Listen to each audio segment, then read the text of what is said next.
কিছুদিন আগে স্টুডিওতে ব্যবহৃত মাউসের ব্যাটারি শেষ হয়ে যাওয়ায় আমরা সিদ্ধান্ত নেই রিচার্জেবল ডাবল এ সাইজের ব্যাটারি কেনার। কিন্তু বিপত্তি বাধে তখন যখন ডাবল এ সাইজের ব্যাটারির চার্জার কিনতে চাই। মূলত ডাবল এ সাইজের ব্যাটারির চার্জারের মূল্য এই ব্যাটারির মূল্যের কয়েক গুণ বেশি। তাই সিদ্ধান্ত নেই ডাবল এ সাইজ ব্যাটারির জন্য চার্জার বানিয়ে ফেলার। এর জন্য প্রথমে আমাদের যে কম্পোনেন্টটি প্রয়োজন হবে সেটা হচ্ছে একটি মোবাইল চার্জার। এখানে আমরা মোবাইল চার্জারের চার্জিং পিনটা কেটে নিয়ে এ থেকে পজিটিভ নেগেটিভ তারটাকে আলাদা করে নিব। মূলত এখানে চার্জিং পিনটা আমাদের লাগবে না। সেকেন্ড কম্পোনেন্টটি হচ্ছে ডাবল এ সাইজের ব্যাটারি হোল্ডার। বাজারে অল্প টাকার মাঝে এই ডাবল এ সাইজের ব্যাটারি হোল্ডার পাওয়া যায়।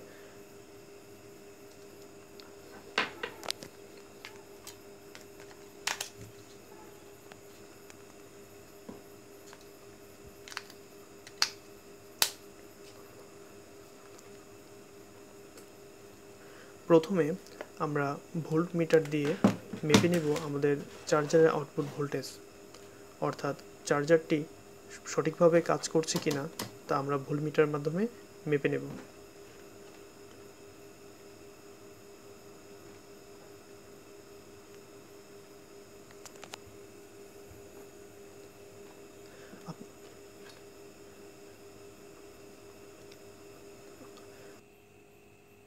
আপনারা দেখতে পাচ্ছেন ভোল্টমিটারের ডিসপ্লেতে দেখাচ্ছে আউটপুট ভোল্টেজ 5.32 ভোল্ট, অর্থাৎ আমাদের চার্জারটি ঠিক আছে।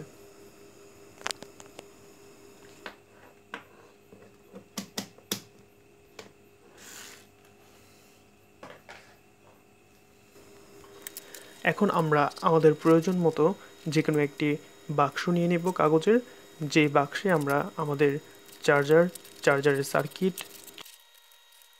আমাদের ব্যাটারি হোল্ডার সব কিছু প্লেস করতে পারবো বা সব কিছু বসাতে পারবো। আপনারা আপনাদের পছন্দ মতো যে কোনো একটি কাগজের বাক্স নিয়ে নেবেন এবং আপনাদের পছন্দ মতো সাইজ এবং শেপ বেছে নেবেন।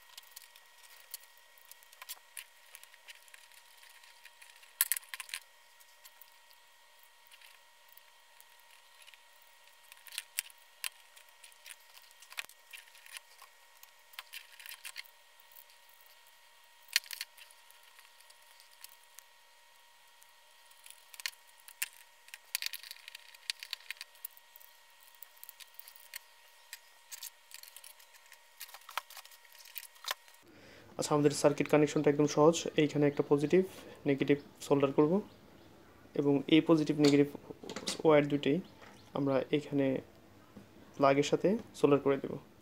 আর এইখানে এই চার্জিং সকেটের সাথে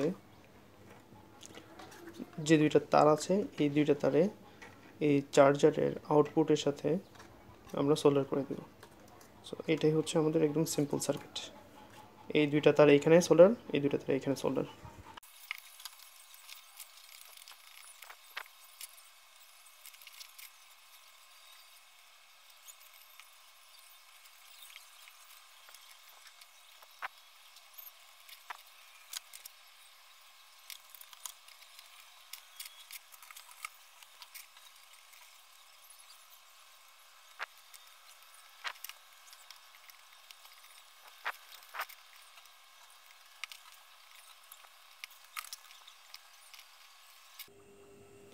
আচ্ছা, আমাদের সার্কিট কানেকশন শেষ।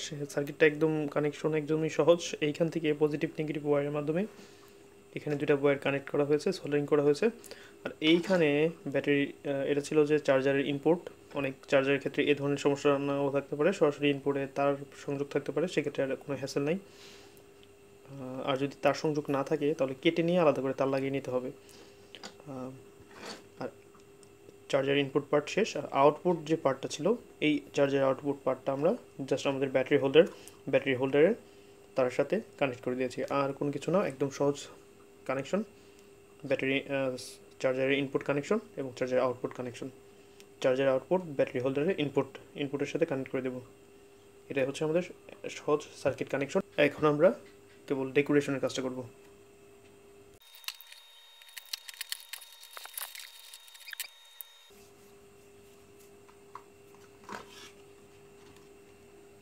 আমরা সার্কিট ডেকোরেশনের কাজ অলমোস্ট শেষ করে ফেলেছি।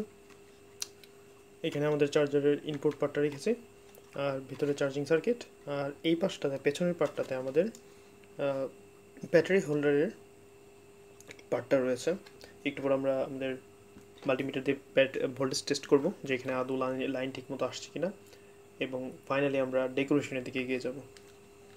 আমাদের সার্কিট কানেকশন শেষ। আমরা এখন সরাসরি আমাদের ব্যাটারি হোল্ডারে কত ভোল্টেজ পাচ্ছে সেটা মেজার করব। যদি আমাদের ভোল্টেজ রেটিং ঠিক থাকে তাহলে আমরা বুঝতে পারবো যে আমাদের এখানে যদি রিচার্জেবল ব্যাটারি কানেক্ট করি তাহলে সেটা রিচার্জ হবে। সো আমরা দেখবো যে এখানে আউটপুট হিসেবে 5 ভোল্ট কিংবা তার আশেপাশে কোনো ভোল্টেজ পাচ্ছি কিনা।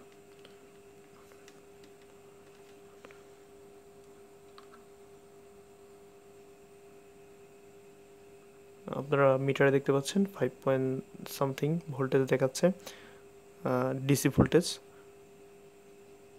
যেহেতু মিটারে 5.5 ভোল্টেজ দেখাচ্ছে, তাহলে আমরা বলতে পারি যে এখানে যদি আমরা রিচার্জেবল ব্যাটারি কানেক্ট করি তাহলে সেটা চার্জ হবে, অর্থাৎ আমাদের ভিতরে ইন্টারনাল সার্কিট কানেকশন সব কিছুই ঠিক আছে। আচ্ছা, আমাদের স্ট্রাকচার কাজ শেষ, অলমোস্ট শেষ আলহামদুলিল্লাহ। এখানে জাস্ট আমরা ট্যাপিং করবো। স্ট্রাকচারের ভিতরে যদি তাকাই তাহলে আমরা দেখতে পাবো যে এখানে অনেকগুলো কাঠের টুকরো ইউজ করা হয়েছে, মূলত স্ট্রাকচারটাকে দৃঢ় করার জন্য, শক্ত করার জন্য আমরা এগুলোকে ইউজ করেছি, যাতে দুপাশ থেকে চাপ পড়লে এটা দুমড়ে মুচড়ে না যায়, সেজন্য ইউজ করেছি। এখানেও ইউজ করা হয়েছে। আশা করি যদি সাবধানতা অবলম্বন করে এটা ব্যবহার করা হয় তাহলে দীর্ঘদিন ব্যবহার করা যাবে। আপনারা চাইলে এর ভেতরে আরও ভারী কিছু ইউজ করতে পারেন যাতে এর ওয়েটটা বৃদ্ধি পায়। সেক্ষেত্রে সাবধানতা অবলম্বন করতে হবে যাতে সার্কিটটা নষ্ট না হয় বা সার্কিট ড্যামেজ না হয়।